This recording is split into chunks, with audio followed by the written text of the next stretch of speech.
It's no surprise that we are in the midst of a democracy struggle. And so there's a huge role for rethinking democracy, rethinking governance. What you're talking about is tribalism. You're talking about people feeling like they either belong or they don't belong. Folks who are at the forefront of the climate crisis don't have their voices heard. We've gotten to a place where there's less and less acceptance of difference, less search for common purpose. What I worry about leading a large university that's charged with creating the next leaders of our democracy is that right now all these young people are looking at the state of politics and saying, I want nothing to do with that. Who's inflaming the tribalism? Not me. No, I mean, tell me. I mean, what do you think? Who's out there? I will tell you.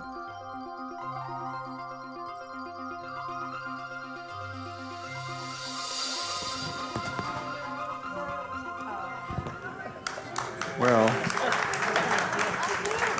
I will say it's a privilege to be in Boulder and to be with such a remarkable group of people.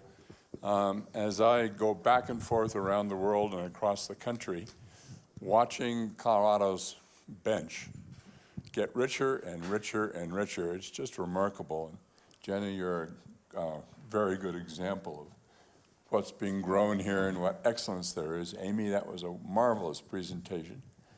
I love the idea of all students getting registered. Makes so much sense. Bill, always a pleasure to be with you, and you're a great model for us all.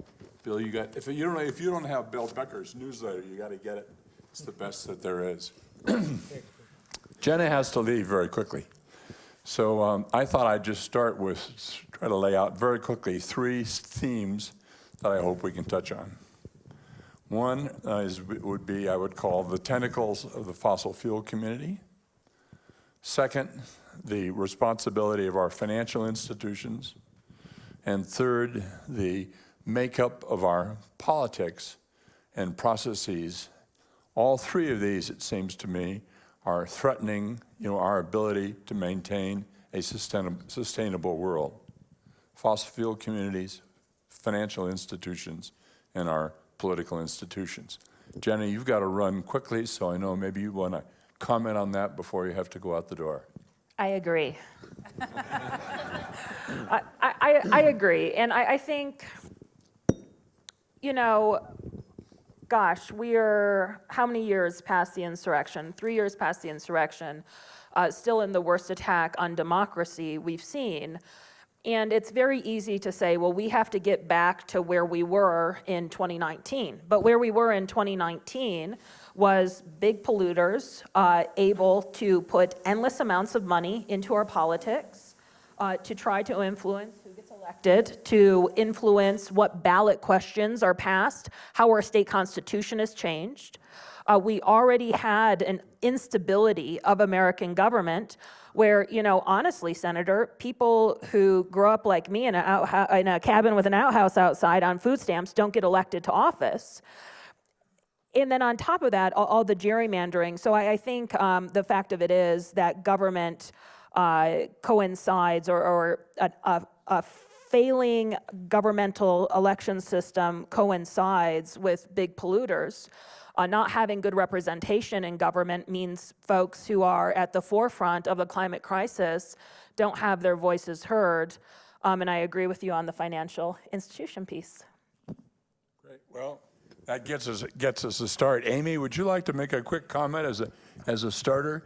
So what are the greatest challenges facing us and our ability to manage or maybe try to get on top of the climate crisis? What prohibits us from making more progress? Well, is this on? Yeah. So as a large public institution, we are nonpartisan, neutral brokers in science and research.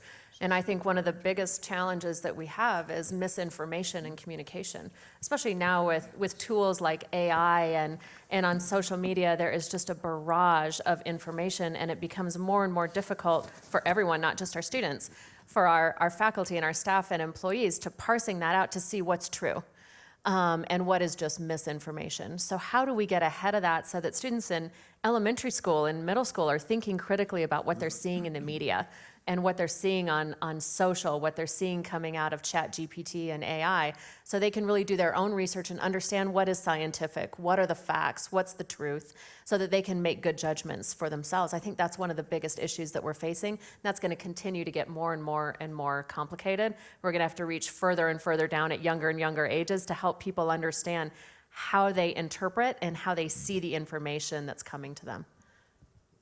Well, it's very impressive in the depth of your program. As I listened to it, I was for a number of years on Diana Wall's advisory committee for her program. You didn't mention your research on the ice and on the Arctic and ice issues, which is a whole other new element that we have to understand. I think there may be some discussion of that today or tomorrow at the AREDAY program. Bill Ritter, do you want to give a quick comment or an overview as to what gets you really excited and angry when you get up in the morning about what's going on? Angry. Well, it is pretty fascinating to do the work that we do. We work with governors, and we work on clean energy and climate. We work across the aisle, R's and D's, but we know which states are a little more difficult to work in or a lot more difficult to work in. And so there was a justice of the Supreme Court, Justice Brandeis, who said states are laboratories of democracy. But what we're seeing too, that states can be laboratories of anti-democracy. And we, after the insurrection on January 6th, 19 states passed legislation to further limit voting rights, basically narrowing voting rights. If you took those 19 states and said, how is it to work in those states on climate policy? It's really difficult. It's really difficult. And you used the word that I loved, inextricably tied.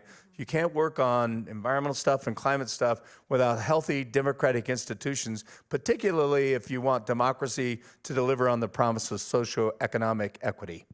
And so in states where they're limiting participation, it often has a disproportionate effect on minorities. So people of color, but also, people who are in lower income groups, things of that nature, and working on sort of climate, environment, and democracy and healthy democratic institutions, it all comes together. And without it, we see, I think, a real peril to the health of democracy in America when you have, 20, 21, 22 states who are, in a sense, doing things that I would consider anti-democratic. Excellent. Great summary. Bill, again, let me suggest to everybody that you sign up for Becker's newsletter. It's absolutely terrific. 2 or 3 times a week, gets you really thinking about the climate world and the energy world and what the challenges are and why you should get more fired up than you might be already. So, Bill, thank you for being here. Thanks, Senator. I appreciate that a lot. I'm a journalist by trade and mostly by practice, although I spent 15 years at the Department of Energy in the renewable energy field. But like all journalists, I know a little bit about a lot of things, but not a lot about much else. So little bits, and I'm not hobbled by educated incapacity, and I think you'll see that in the comments that I make. The way I approach this, it's sometimes a little difficult to think of what the conjunction between democracy and climate change might be. But the system we have today, with all its challenges and problems, are the product of a democracy that we've had the last 250 years or so, the Constitution we have, the body of laws we have, and the influence of special interests on those bodies and laws. So there really is a very direct connection because the system of governance we have right now is producing climate change. So we need to start by changing the system of governments, by removing the obstacles to doing the right thing, which is just as important as inventing the technologies to do the right thing. And so there's a huge role for rethinking democracy, rethinking governance, and figuring out how in this new time, which is radically different than the old time, we're going to have a country like this and one that's sustainable and survivable.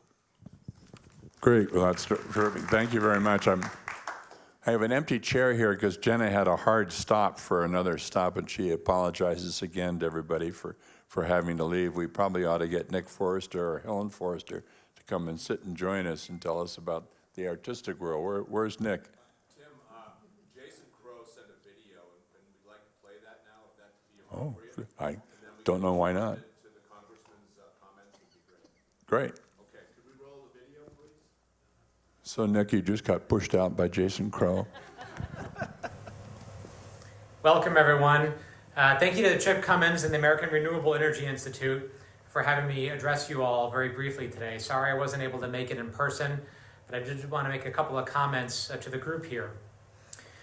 It's no surprise that we are in the midst of a democracy struggle, that our country is at an inflection point, and we are fighting for democracy as we know it. And the events of this past week are just another illustration of the crisis after crisis that we continue to face. In fact, most of my last 4.5 years in Congress has seen historic moment, unprecedented moment by unprecedented moment. So I wanted to just address you about how we got here and how I view our path forward. I'm going to start by talking about 2 moments in time that define much of my life. During the invasion of Iraq, I was an infantry platoon leader of the 82nd Airborne Division. As we were fighting our way north, I was leading a group of paratroopers. And one of those young paratroopers, our young medic, a young teenager, we called our medics Doc, because that's what you call the medics in the military.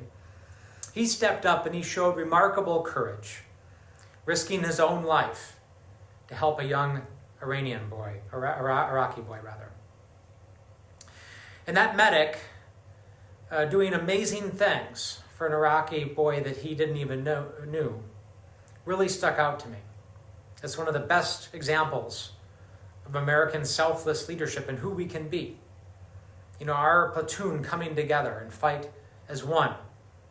You know, men from around the country, folks from Ohio, from California, from the border area of Texas, black, white, Asian, Hispanic, straight, gay. We all came together as a team. And when I think of America to this day, I still think about those men that I fought with and how we did come together and became greater than the sum of our parts. But many of those men became disenchanted after they left the service and became Trump supporters and have disattached from the process and have become cynical about politics. The second example I want to use is January 6th, 2021. As many of you know, I was one of the members trapped in the House gallery on that day.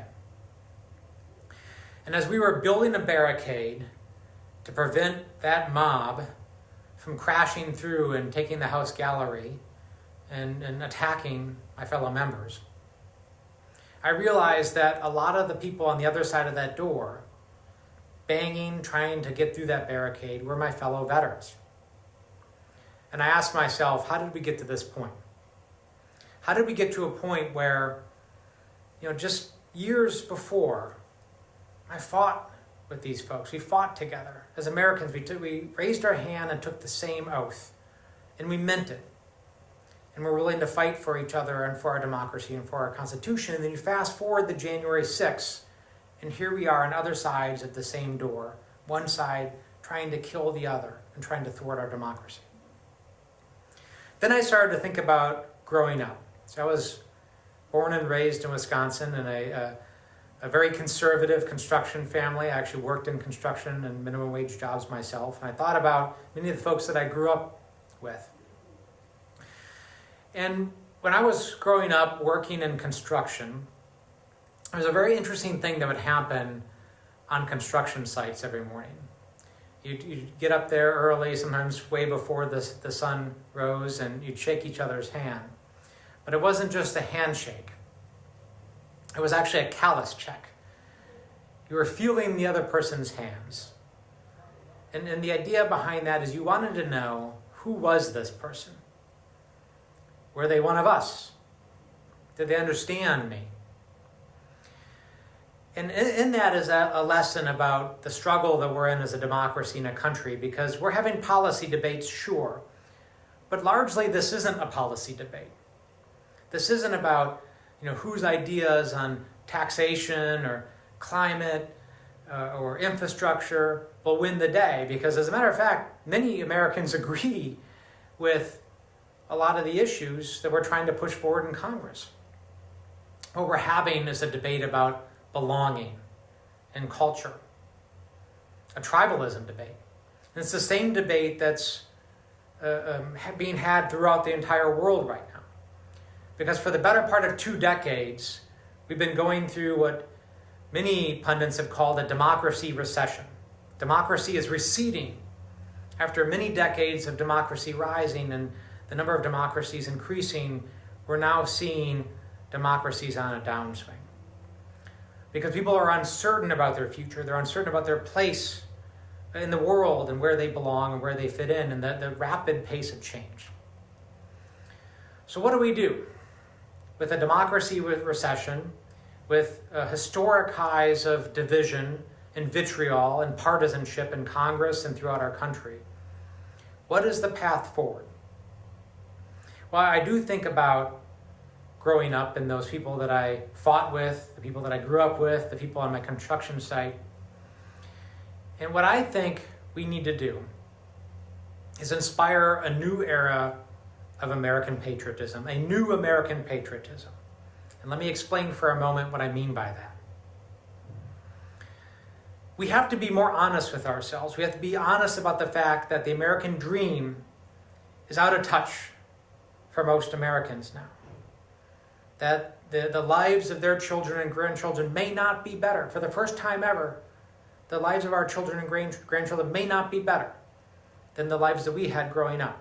That the American dream is broken, that there's frustration, and there's deep apathy within our system.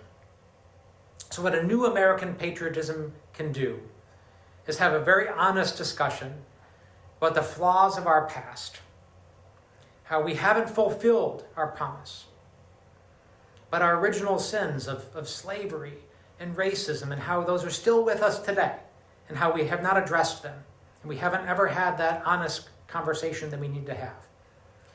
But at the same time, understand that the greatness of America is not in our perfection, but in the pursuit of that. We have a built-in resiliency and capacity for incredible change. And in that is a certain brilliance, that if we are willing to have that tough conversation and be honest with each other in a way that we've never been before, and to truly listen to each other without judgment, that we can try to find that common ground, not again, but in a way that we haven't before. And we can be proud of that capacity. We can be proud of the fact that we have that capacity for change and discussion, that our great American experiment of bringing this incredibly diverse, multicultural, pluralistic democracy truly together for the first time in a way that we haven't, in an honest and accountable way, that we can be patriotic again as Americans, and we can find the path forward. So thank you for the opportunity to address you all today. This is our moment. We never get to choose our moment of leadership and sacrifice. That is the nature of leadership itself. You don't get to choose when you're called upon to lead. None of us, in fact, chose to wake up and to be a moment where democracy is challenged and at great threat, where half of Americans, where women have lost a fundamental constitutional right, where all that we've taken for granted, all the assumptions we've made about who we are and how our democracy works are all being challenged and being shaken to the core. But that is not our choice. Our choice simply is what we are willing to do, what we're willing to sacrifice in this moment of great need so that we can come out of this better than we went into it. I'm all in, folks, and I ask you to join me in this project. Let's give everything for this country. Let's be all in this moment and move forward together. Thank you for the opportunity to address you.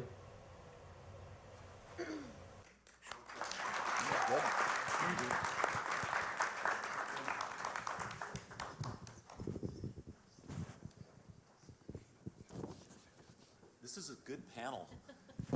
It's a better panel now. Hey, Nick. Nick and Helen have done such a remarkable job with eTown over so many years, bringing great guests to Colorado, and Thank you, Tim. we really appreciate it, and it's again part of the Boulder contribution.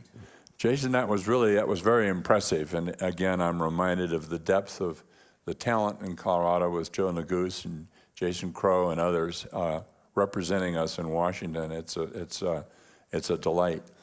Jason raises an opportunity to go a little bit deeper than the three questions I asked, and let me pose it a little bit differently. we all probably watched the January 6th hearings, and what a great service that was in outlining for the American people what had happened. Great detail, really brought that to so many people in a very clear and thoughtful way. But there was one major theme that was missing all the way through. Jason touched on it a little bit, I think. We saw what happened, but there has not been a really comprehensive discussion as to why this happened. Why did this occur? Why did so many people come together in Washington? Why so much disaffection, which Jason has talked about a little bit? Why so much disaffection with the world in which we now operate politically, governmentally, economically? That's a haunting question for us all, and maybe a good way for us. I don't know, what's our timing now, Chip? Tell me that. What? You have the full panel. We'll run until, we'll let you know when it's time. Let me know. I mean, is that 5 minutes or half an hour or what? Okay, well, let's assume enough time. So that's a pretty broad question, and I might ask each of you to take a whack at that and see what you think. Maybe Nick, we'd love to hear from you and your experience, or you can put on your red hat and sing to us too, or you want to. Well, thanks, Tim. And let me, before I go on, I just want to also mention that I recommend Tim's newsletter, which I subscribe to, and there's a ton of great information there. What you're talking about is tribalism. You're talking about people feeling like they either belong or they don't belong, and they align themselves with people who share their values, who've been told that they share values with those people. And if there is some dissatisfaction, of course, they're going to act together, in that case violently, and based on a lot of misinformation. The only thing that I can really say from my perspective is that as a musician, playing bluegrass for decades, I played a lot of music in the South. I played at all kinds of festivals and on farms and in rural places and fundraisers for fire stations, and I did all the things in every state. All kinds of opportunities to meet and engage with people who have very different backgrounds from my own, and we found a common ground in the music that we both appreciated, that we all appreciated. And so my role as a performer and as a host of a radio show has been to use the arts to try to build community and forge those connections that cross barriers and borders, because ultimately the tribalism part is the easiest path. It's the easiest thing to align yourself with people who share your grievances, and then you can build on that energy of the grievances, and that's what January 6th was about. So my goal is to try to bridge those gaps, in my case, using my skills as a musician. But there are other ways, clearly, as Jason and all of you know, that we have to do that. So. Excellent, thank you. Bill Ritter, you've run for public office. We look back on running, you and I, in really a very different era. What do you think has happened? How do you answer the question that I'm posing? I liked Jason's description of tribalism and the issue around belonging. I do think he's right that it is a democracy recession. There's a great book written by a Princeton professor who spent 10 years in rural America. It's called The Left Behind. Now, this is only about the rural-urban divide. It's not about other kinds of divides that exist. I think the equity divide has gotten much worse, and so there's an equity gap. But this is just about rural America feeling left behind by conversations that are happening in state capitals or in Washington, D.C. And a lot of people want to lay the blame of a lot that's going on with, Freedom Caucus or conservative politicians. This is something that the Democratic Party has to take a lot of responsibility for, of making rural people not feel like they're part of the conversation. They don't belong, and that they don't understand that value or community values are very important to people in a lot of America, even if they're not the vast part of the population. So you can go into eastern Colorado and you don't see a sign that there's a Democrat running for office anywhere, but mostly it's because those people don't feel like the conversations in Denver, and they talk about it this way, what's happening in Denver, like it's this other place, and not that they're not a part of it. And it's, again, when Amy talked about our extension services in rural Colorado, it's where we really probably have the ability to do something unique as a research university, is make people Well, just have a conversation with them, listen to people who are in those places and get them to a place where, again, they feel like they belong. The last thing I'll say is this. I just attended the Athens Democracy Forum with John Powers and Spike Buckley and some other folks from CU and CSU and ASU. And I was reading a little bit about this. And in Athens, they had a war in 400 AD. And after that war, it was with Sparta. After the war, there was a philosopher, and he thought about democracy, and he said, here's the reason democracy survives. It's because people respect the rule of law. It's because they still can find common purpose with the other side, and they accept difference.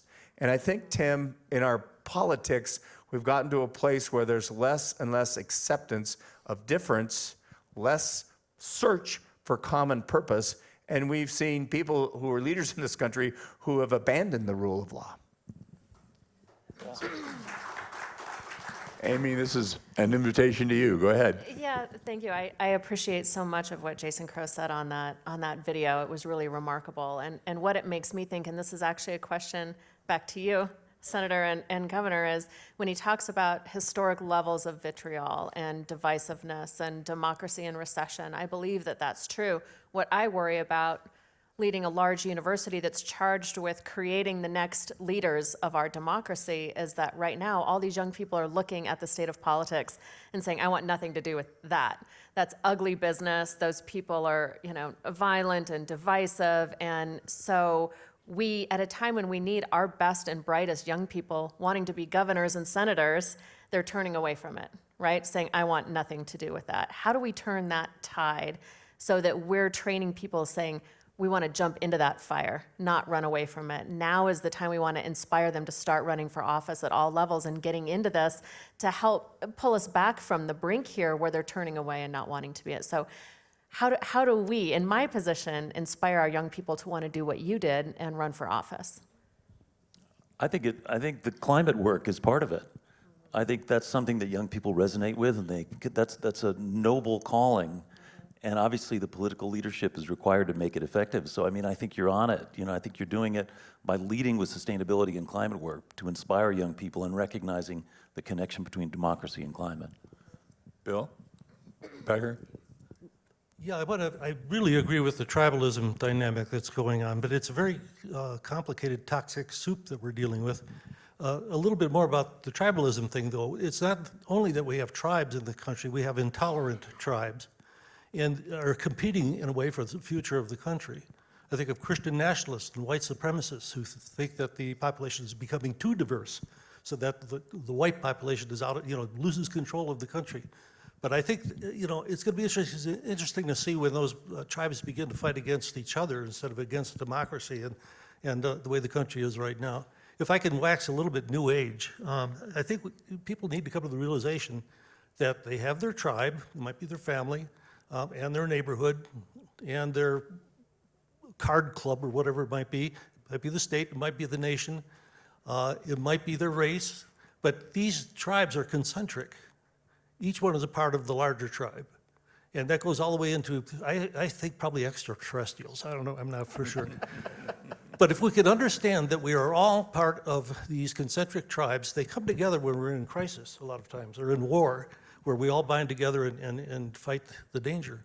But we need to have that consciousness of the fact that we are part of many, many, many, many larger tribes with mutual interests and need to respect one another. At the Athens Democracy Forum, there's a panel on Africa. In the turn of the century, the next turn of the century, 1 out of every 4 people in the world will be living in Africa. And so it's part of what you're saying, and there's a climate tie here and a climate justice tie. They're only about 4% of the global carbon footprint, and people are bearing some of the worst and the worst impacts of it. Now, that takes it. I was just trying to make your point that I think it's a part of the concentric circle that's going to change pretty dramatically, and we have to understand as Americans what role we want to play in trying to lead that change in a positive way for both democracy and for climate. And Nick, I totally agree that it's inextricably joined. I'd just like to answer Amy's question, I think, that you posed, and it's education. And it's like trying to think about, in a world of disseminating misinformation, how to be the honest broker and not be partisan, but just be the honest broker about what it means to be civic and what it means to be civil inside of civics. Okay, this is, a pretty deep discussion, and I think absolutely terrific. I'd like to get a little more particular now to bring it back up. Say, who's inflaming this tribalism? Who's inflaming the tribalism? Not me. No, I mean, tell me. I mean, what do you think? Who's out there? I will tell you. I think one of the we've heard some of it in the earlier panels today. I think some of the biggest problem is the industry that is so deeply embedded in our society, for fossil fuels, and the fossil fuel industry that has a very, very narrow set of purposes, but a very broad swath across the country. And it makes it very difficult to do anything politically, and whether it's at the local level or the state level or wherever. I mean, just remarkably to see now the resistance among large parts of the fossil fuel community to the idea of moving ahead very rapidly on electric vehicles and on renewable energy and power plants. Just extraordinary, two such obvious things to do, and now a significant effort going on, well organized, well understood, from an industry that runs great greenwash advertising about the wonderful things that they're doing, but if you look a little deeper, it's very dangerous. Bill Becker, you've thought a lot about this. Let me turn it over to you. Thanks.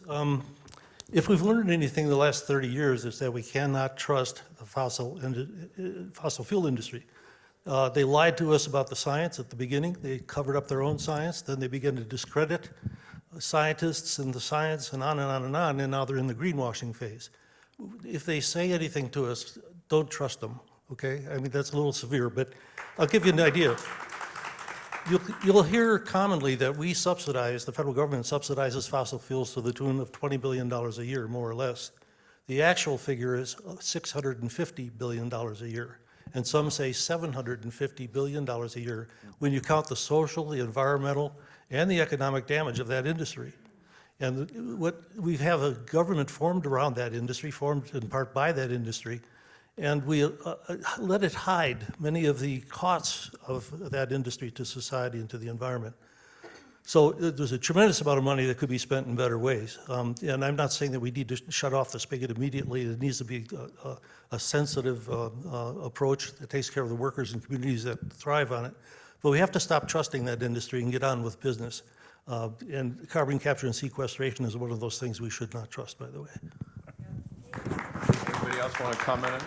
Yeah, I just think about Colorado and think, we have transitioned in Colorado in terms of the power of the fossil fuel industry, the lobbying power of it. I mean, we're a state where the major utilities have these very ambitious goals. We're not going to have any coal burned in Colorado after 2031. We just redid the Oil and Gas Conservation Commission to call it the Energy and Carbon Management Commission.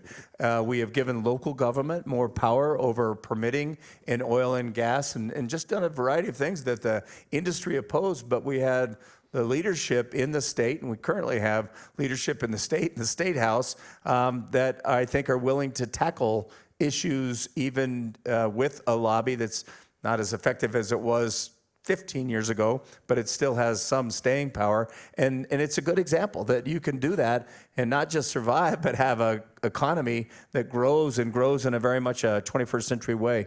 So states, again, can provide some examples about how to handle a very powerful lobby in a meaningful way and grow your economy still. Senator Wirth, if I can make one little footnote that I forgot to mention, that $650 billion number is not one I pulled out of the air. That is the result of an analysis by the International Monetary Fund, which said worldwide the subsidies are $7 trillion a year. So that's where I got that. The global trends are moving, in the direction that Bill is indicating we've had again in Colorado.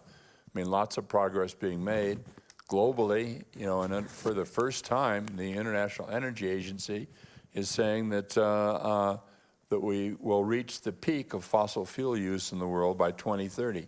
Now, that's a very conservative but very, very important international kind of scorekeeping agency. And I used to depend upon them extensively for their analyses, and I was really very surprised to see that and heartened by that.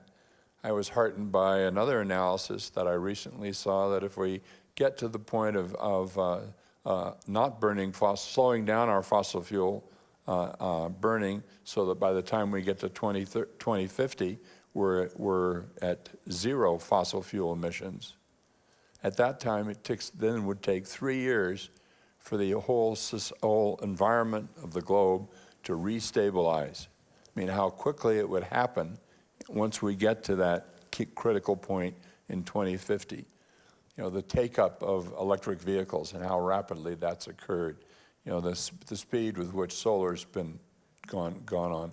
All of these are very heartening. They're very heartening. But it's important to keep in mind that these forces are out there at all times. You know, this is not a kumbaya situation. It's a very difficult and hard challenge.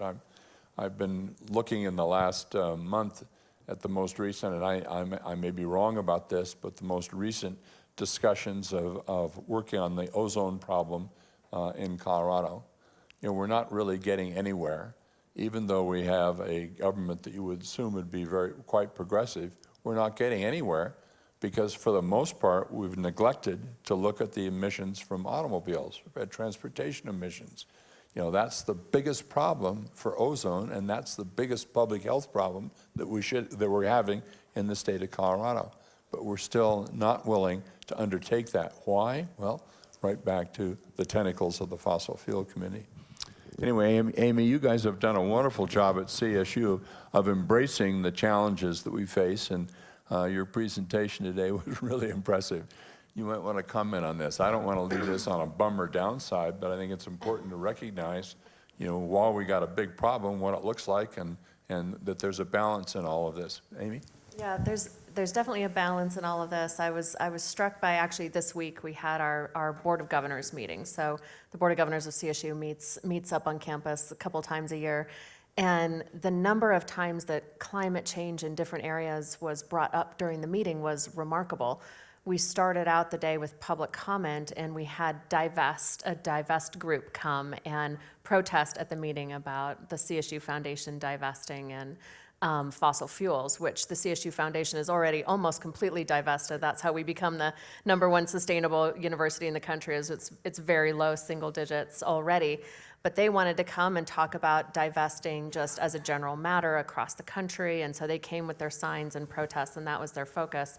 And a little bit later on in the day, we had students appear with faculty members who are part of our ag sciences, who are working on microbiome work and are working on animal waste and the major role that plays in climate change and whatnot, really energized and positive and focused on being part of the solution. So the topic is present in all of these different types of ways, whether it's research, whether it's student voicing protest, whether it's just embedding it within the operations of the university. So I think to your point earlier, you know, it's really taken hold. Students are expecting to go to universities and know that their university leadership understands it, appreciates it, that they're learning about it, that there's futures for them in it, regardless of what they're interested in. And that's really on us to figure out how to funnel that energy and enthusiasm toward these solutions. And there's sort of an endless variety of ways in which we can do that. But students are expecting it, and we really have to answer that call. Nick, you're nodding your head as if you're... Go ahead. No, I was just going to say that there's 5 minutes left. Oh, is that right? Yeah, I just got to get the notes. The thing that's, How'd you find out? I agree with all this stuff. Let me just, all I was going to say is that to pick up on something that Jason said in his video, which is that the opportunity exists for all of us to reframe this dialogue around the climate work as patriotism. This is fundamentally patriotic work, and things that fly in the face of that are fundamentally unpatriotic. And that's a conversation that's obvious. It's an argument that's winnable. It's a reframing of the dialogue, so it doesn't feel like it's partisan. It doesn't feel like it's liberal versus conservative. This is fundamental patriotism, and I think there's an opportunity for us to reframe this opportunity in that way. Very good. Bill? we haven't talked about this, but it gets down to this reformation of democracy at a time of climate change, gets down to some very specific things. What about the Supreme Court? Should there be time-limited terms? Should we pack it? What about Congress, which since 1992, when we signed the first agreement, World Agreement on Climate Change, has done nothing until the IRA, and that's not enough either. Why? Well, we know about the power of special interests and financing of campaigns. There's a whole restructuring that has to go on at an institutional level to deal with some of the problems we're talking about at a more theoretical level. And I try to get into that in my columns, but we need to think about how we need to change government, the mechanics of it, at a nitty-gritty level so that these things don't happen anymore. Well, you all we're sliding right to the end of our time here, and let me again thank AREDAY for inviting us to come together. It's a terrific panel, and I have, in listening to this, I'm right in the process of reading Robert Cairo's long biography of Lyndon Johnson. I don't know how many of you read it, 4 volumes, of incredible detail.